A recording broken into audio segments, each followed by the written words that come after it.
Welcome to Network Africa. Coming up on today's program, the Anti-Corruption Summit kicks off and President Muhammadu Buhari holds talks with the U.S. Secretary of State, John Kerry.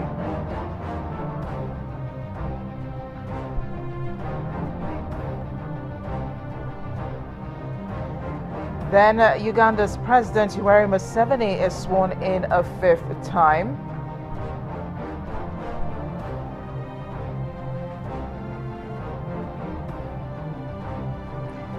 Later, the increase in fuel prices got Nigerians asking questions. We look at the economic implications of the change in price.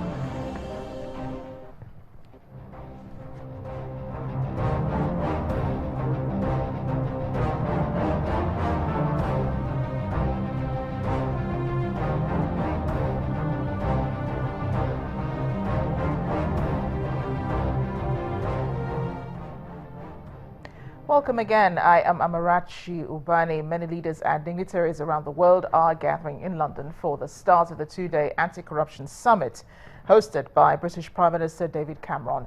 Despite the awkward atmosphere created 2 days ago when Mr. Cameron made an unguarded statement about corrupt countries, Nigeria inclusive, President Muhammadu Buhari urged the international community to do a lot more in the crackdown on corruption. Prime Minister David Cameron pledges to set up a public register to show who owns properties in Britain in an effort to stop stolen funds being laundered through London's property market. He was speaking at the opening of the Global Anti-Corruption Summit it's hosting in London, but critics say the proposed register may not be enough to make a meaningful impact on the scourge of graft. Some real progress at this summit. There's a very clear declaration you can read where world leaders and countries are coming together with a very clear declaration. There's a communique of a whole set of actions. And crucially, there's country-by-country commitments that countries are making to tackle the issues of corruption that people will be able to check up on and report back on. Prime Minister Cameron put tackling corruption, including tax avoidance, at the heart of his agenda when he hosted a summit of the group of 8 leading industrialized democracies in 2013. He has sought to present the summit, which brings together leaders such as U.S. Secretary of State John Kerry, as a milestone in that campaign. Secretary Kerry, who described corruption as a pandemic, says the urgency of tackling corruption is real, and failure to do so will lead to global unrest. And the extremism that we see in the world today comes to no small degree from the utter exasperation that people have with the sense that the system is rigged. And we see this anger manifesting itself in different forms in elections around the world, including ours. People are angry, and the anger is going to grow unless we shut the doors and try to prove to people there's a fairness that can be established in the system. The build-up to the event was marred by Mr. Cameron being caught on camera describing Nigeria and Afghanistan, which are both taking part, as fantastically corrupt. But he later says that the leaders of both countries are tackling the problem.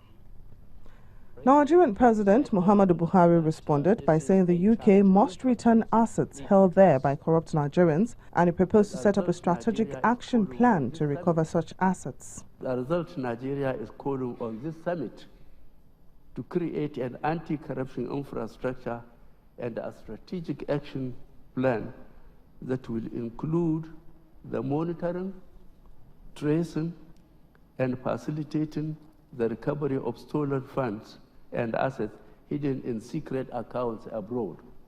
Under the new arrangement announced by Prime Minister Cameron, any foreign company that wants to buy property in Britain or bid for a central government contract will have to join the new register of beneficial ownership. The aim is to expose individuals who hide behind shell companies with obscure names to own properties, a particularly acute problem in London's luxury real estate sector. However, some critics say they doubt that Britain's new register will make much impact unless overseas tax havens cooperate by also making public the names of those who own the companies. Our presidential correspondent Chukwuma Onekwesi, who is in London covering this summit, joins us now from London, the venue of the summit. Chukwuma, thanks for staying with us on the program. Now, fill us in on the latest regarding this summit. Thank you very much, Amarachi. The latest is that there is a declaration that corruption is at the heart of so many of the world's problems and must be overcome. That is the latest. As I speak with you now, they have taken a decision that corruption should be exposed, corruption should be pursued, and corruption should be driven out. As I speak with you now, I listened to your report. What is trending in London is the aspect where the British Prime Minister said that before you buy any property in London, you must be investigated. That is what is trending here. You must be investigated so that we know, so that they know who is buying property with dirty money. They are referring to it here as dirty money.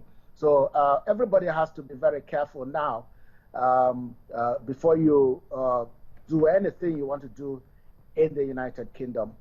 How it concerns Nigeria is also of concern because our president came here with one focus, and the focus is to ensure that monies stashed away by corrupt officials, past or present, alleged, should be returned to Nigeria. That's the president's focus, and he's not mincing words about it. He is not begging anybody about it. You heard his statement yesterday. He doesn't want apologies for anything. What he wants is cash, and that's what he wants the world leaders to believe. Because as a matter of fact, if you listen to the Transparency International, their focus is that there is a connivance when the issue of corruption comes up. These developed countries also connive with the underdeveloped countries to perpetuate corruption. So the monies that are found, the monies that are stashed away in accounts abroad should be made to return to the developing countries, and that should be done quickly. That is the situation, Amarachi. Chukwuma, I know that after President Buhari said that Prime Minister David Cameron was responding to questions in the Parliament yesterday, and he also did address some of the issues and mentioning some of the things that you're saying also. But we understand that the President also had talks with the U.S. Secretary of State, John Kerry. What more do we know about that meeting? Your line was breaking there. Can I get you back? The meeting between President Buhari and the U.S. Secretary of State, John Kerry.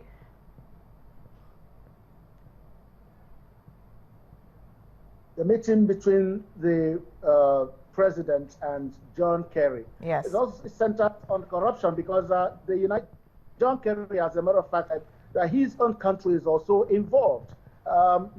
Most of the money that the Nigerian president is looking for also stashed away in the United States of America. In fact, in one of his pronouncements, he said that they are also making effort to return the money to Nigeria. That's what the focus of every meeting here. The president is also having bilateral talks with so many other world leaders in this place, and all are centered around how to return money. And of course, one of the outcomes of the is that there will be a legislation nationally, internationally, to make it so countries should be able to begin to prepare to release monies back to their countries of origin. That's what all the meetings are about. Chukwuma, thank you so much for joining us on Network Africa. We understand you have a busy day still. More meetings coming up. We hope you'll be joining us later in the day. Our presidential correspondent Chukwuma Onekwusi from London. Now, for the 5th time in a row in history, Uganda's President Yoweri Museveni is being sworn in by the Chief Justice. Is also being handed the instrument of power as a constitution, the coat of arms, the flag, the shield and the sword, a symbol of the army. However, the president's swearing in is taking place amidst great criticism. A leading rights group has condemned him for inviting his Sudanese counterpart Omar al-Bashir to the inauguration, despite him being wanted by the International Criminal Court for alleged war crimes in Darfur. President Bashir denies the charges and says the ICC is a political tool of Western powers. Uganda and nearly all other African states have agreed not to execute the ICC's arrest warrant against Omar al-Bashir. There was a shutdown on media, including social media, today, so pictures and videos will be a bit hard to get on today's inauguration. But joining us from Kampala, Uganda, is Nelson Oryang. He's a journalist there. Nelson, thank you for joining us on Network Africa. You're welcome. Thanks for hosting me. So give us paint the picture for us, how the inauguration went today with President Yoweri Museveni. The inauguration was very smooth. Nonetheless, we had showers, we had a few drizzles, that it is threatened, the weather threatened to be bad. But other than that, the delegates and representatives from other countries came in, the presidents came in from other countries, the heads of states came in, most of them jetted in yesterday and the day before. So they arrived and everything went on smoothly today. Now, interestingly, Nelson, there was a shutdown on media coverage, almost the same thing they did during the election itself. Why? Well, just like towards the elections, they still cited the same reason. They always say for security purposes, but we do not understand. The people have not really clarified as to why they are shutting down. What reason exactly are they using to shut down social media? It's only the Uganda Communications Commission comes out to say they have an order from the police for security reasons. They do not really tell anyone why they are shutting it down, but they only cite for security reasons. Nonetheless, people have, the citizens down here have gotten a TPN, the virtual private network that they use. So it changes your server. You can literally use the internet, but you will then use the internet from a server in the USA or somewhere around the world. Well, Nelson, I'm sorry we have to let you go. We seem to be having problems with the connection there. Nelson Oryang from Kampala, Uganda, on the elections, on the inauguration, beg your pardon, of President Yoweri Museveni, his fifth for that matter. Coming up on Network Africa. Increase in fuel price here in Nigeria has got a lot of us talking about it. We'll look at the economic implications of this change. Please join us again.